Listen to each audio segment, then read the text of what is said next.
सूबे पासे अवां खे ॿुधाईंदा हलूं त नसीराबाद में दुकानदार नसरुल्ला ओढाणो खे क़त्ल कंदड़ जवाबदार शहबाज़ चांडियो ॾोह जो एतराफ़ करे छॾियो आहे। अवां खे अपडेट कंदा हलूं। अहम ख़बर आहे त नसीराबाद में दुकानदार नसरुल्ला ओढाणो खे क़त्ल कंदड़ जवाबदार शहबाज़ चांडियो ॾोह जो एतराफ़ करे वरितो आहे। अवां खे अपडेट करे रहिया आहियूं। अहम ख़बर आहे त नसीराबाद में दुकानदार नसरुल्ला ओढाणो खे क़त्ल कंदड़ जवाबदार शहबाज़ चांडियो ॾोह जो एतराफ़ करे वरितो आहे। एक दफ़ो ॿीहर अवां खे ॿुधाईंदा हलूं। नसीराबाद में दुकानदार नसरुल्ला ओढाणो खे क़त्ल कंदड़ जवाबदार शहबाज़ चांडियो ॾोह जो एतराफ़ करे वरितो आहे।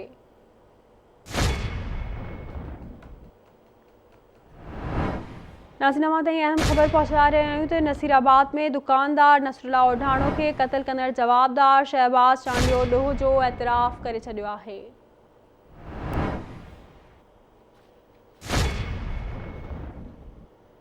अहम ख़बर है अवां खे ॾींदा हलूं त नसीराबाद में दुकानदार नसरुल्ला ओढाणो खे क़त्ल कंदड़ जवाबदार शहबाज़ चांडियो ॾोह जो एतराफ़ करे वरितो आहे। तफ़सील मालूम कंदासीं बशीर लगारी खां। जी बशीर, कहिड़ा अपडेट्स आहिनि? हाँ जी, तव्हांखे ॿुधायां त गुज़िरियल ॾींहुं नसीराबाद जे बादरे रोड ते जेको आहे दुकान अॻियां पेशाब करण जे मना करण जे ते जेको आहे जवाबदार शहबाज़ काड़ो चांडियो जेको आहे दुकान मालिक जे मथां जेको आहे पत्थरनि सां हमिलो कयो, जंहिंजे नतीजे में दुकान मालिक नसरुल्ला ओढाणो जेको आहे सॾे ते पहुची वियो हुयो। उन खां पोइ फोती नसरुल्ला ओढाणे जे वारसनि जेको आहे जवाबदार जी गिरफ़्तारी लाइ एहतिजाजी मुज़ाहिरो कढी इंडस हाईवे ते डिग्री कॉलेज जे भरिसां हिकु धरणो आयो हुयो।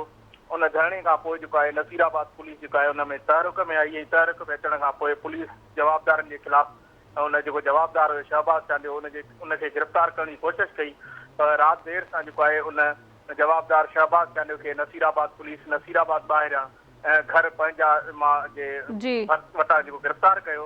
अॼु सुबुह जॾहिं राति उनखे गिरफ़्तार करायो, अॼु जॾहिं उनखे आवाज़ टीवी तरफ़ां उन थाणे ते पहुची उन जवाबदार सां जॾहिं ॻाल्हि ॿोल कई वई त जवाबदार जेको आहे इहो एतराफ़ कयो त गुज़िरियल ॾींहुं जेको आहे मां पेशाब बि कया त दुकान जे मालिक नसरुल्ला ओढाणो जेको आहे मूंखे मना कई त तूं हिते पेशाब न कर।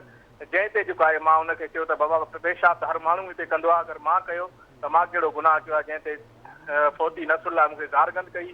गारगंद करण जे नतीजे में जो असांजो पाण में जहिड़ो थी पियो। जहिड़े थियण खां पोइ जेको आहे मां उन नसरुल्ला ओढाणे खे पत्थर खणी हुते पत्थर पिया उन मां पत्थर खणी आयो हुयो। उन में फोत थी वियो। ॿी असांजी का बि दुश्मनी न आहे, न वरी कंहिं ॿिए जे चवण ते मां जेका आहे हिनखे नसरुल्ला खे थकायो आहे। ही मामूली ॻाल्हि हुई जंहिं ते मूंखे इहा ख़बर न हुई त ही को मरी पवंदो। हुन ठीक है बशीर, वॾी महिरबानी अवां जी अपडेट करण लाइ।